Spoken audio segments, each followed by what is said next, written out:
Hello and welcome my dear friend, this is me Kumar Pankaj. और बहुत स्वागत आपका क्रैक नाउ स्पेशल धमाका में। ये धमाका आपकी परीक्षा के लिए धमाका साबित होगा, खुशियों का। तो आज हम लोग देखने वाले हैं इतिहास में महत्वपूर्ण कथन, जो जिस भी व्यक्तित्व से संबंधित हैं। ऐसे क्वेश्चन आजकल पीसीएस और वन ईयर एग्जाम्स में पूछे जाने का ट्रेंड है। तो मैंने सोचा कि क्यों ना मैं इसको इकट्ठा करके आपको दे दूं एक जगह, ताकि आपका जो विविध वाला चैप पोर्शन है, जहाँ से क्वेश्चंस बहुत ज़्यादा संभावना होती है कि नहीं बनते लोगों से, उनको हम कवर करके अपने 2 मार्क्स बढ़ा सकें, ऐड कर सकें। तो चलिए, सबसे पहला कथन बहुत महत्वपूर्ण कथन है, और ये कह रहा है यहाँ पे कि हम बहुत बड़ी भूल करेंगे यदि हम बिहार की जनता और उनके मंत्रिमंडल को लीग के नेताओं के हिंसक व असभ्य आक्रमणों के आगे आरक्षित छोड़ देंगे। ये किसका कथन है? सरदार पटेल का कथन है। इसके बारे में थोड़ा सा मैं आपको बता दूं। ये बिहार की जनता के बारे में कहा गया जब प्रत्यक्ष कार्रवाई दिवस मनाया जा रहा था लीग के द्वारा, मुस्लिम लीग के द्वारा। तो सरदार पटेल के कथन है, और ये बिहार के लिए बहुत महत्वपूर्ण हो जाता है। ये कथन ध्यान रखिएगा, इम्पोर्टेंट है। अगला हम महत्वपूर्ण एक कथन है, प्रत्येक वस्तु प्रतीक्षा कर सकती है परंतु कृषि नहीं। ये किसका कथन है? प्रत्येक वस्तु प्रतीक्षा कर सकती है परंतु कृषि नहीं, जवाहरलाल नेहरू का कथन है, याद रखेंगे। अगला है, मैं एक समाजवादी और गणतंत्रवादी हूँ और मुझे राजाओं और राजकुमारों में विश्वास नहीं है। ये भी जवाहरलाल नेहरू का कथन है। इनको रट जाओ, एक एक दो दो बार पढ़ लोगे काम हो जाएगा। एक बहुत महत्वपूर्ण कथन है, डोडो की भांति साम्राज्यवाद दिवंगत हो चुका है। डोडो की भांति साम्राज्यवाद दिवंगत हो चुका है, इटली ने कहा। अगला है, यहाँ यानी भारत में एक क्रांति होने जा रही है और हमें जल्दी से चले जाना चाहिए। सर स्टेफोर्ड क्रिप्स का मिशन है। वर्ड्स हैं ये, याद रखना है। अगला है, अतः सदैव सहमति के साथ और अक्सर वाणिज्य मंडल के निर्देशों पर भारत सरकार चलती है और इसे वाइट मैन्स बर्डन कहा जाता है। सच्चिदानंद सिन्हा का ये शब्द है, वाइट मैन बर्डन थ्योरी के ऊपर। अगला महत्वपूर्ण स्टेटमेंट है, वे साम्राज्यवाद से लड़ते भी थे और सहयोग भी करते थे। इंडियन नेशनल कांग्रेस के बारे में आरपी दत्त का कथन है, महत्वपूर्ण है, याद रखना है। मुसलमान यदि खुश है और संतुष्ट है तो भारत में ब्रिटिश शक्ति का महत्तम बचाव होगा।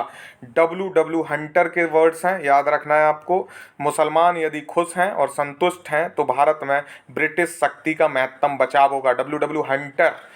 अगला कथन है, ब्रिटिश सरकार भारत के विभाजन के लिए उत्तरदायी नहीं है। ये किसका कथन है? लॉर्ड एटली का। एटली के कथन 2-3 हैं, याद रखिएगा। डोडो की भांति साम्राज्यवाद, ठीक है, एटली का है ये भी।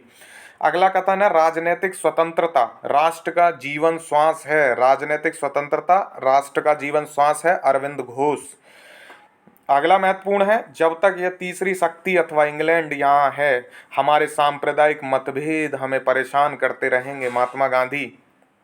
अगला कथन है, मैं तो एक भारतीय नगाड़ा हूँ जिसका कार्य सोते हुए को जगाना है ताकि वे अपनी मातृभूमि के लिए जागें और कार्यरत हो सकें, एनी बेसेंट।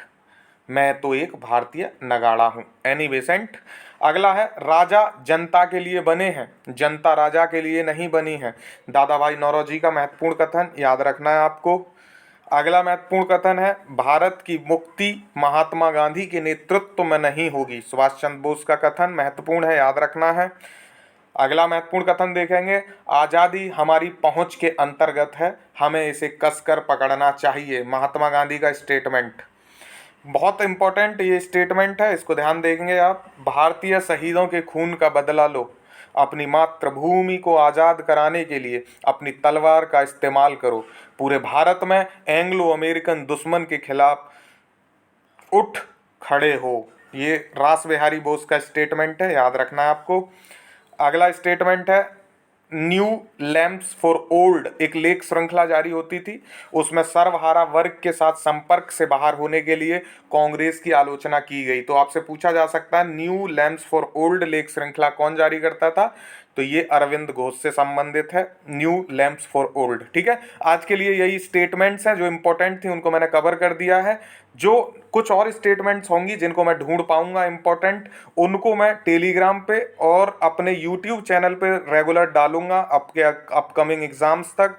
तो आप टेलीग्राम के चैनल पे जा सकते हैं और कम्युनिटी में, यूट्यूब का जो कम्युनिटी वाला होता है, जैसे आप प्लेलिस्ट चेक करते हैं वहाँ पे आप कम्युनिटी में जाएंगे तो वहाँ आपको ये स्टेटमेंट्स दिखेंगे, कौन सा किससे संबंधित है, वहाँ आप देख सकते हैं। ठीक है, और बाकी धमाका को तो देखते रहो, धमाका आपके जीवन में खुशियों का धमाका लाएगा, ये मेरा आपसे वादा है। कुमार पंकज और क्रैक नाउ को अपना पूरा सहयोग करो, ज़्यादा से ज़्यादा लोगों को शेयर करो, और वीडियो पसंद आए तो लाइक ठोक दो और बताओ कि मैं आपके लिए किस हद तक मेहनत कर रहा हूँ और कितना आप तक पहुँच रही है। Thank you so much for giving your valuable time. Thank you so much for watching crack now. Have a good day. जय हिंद।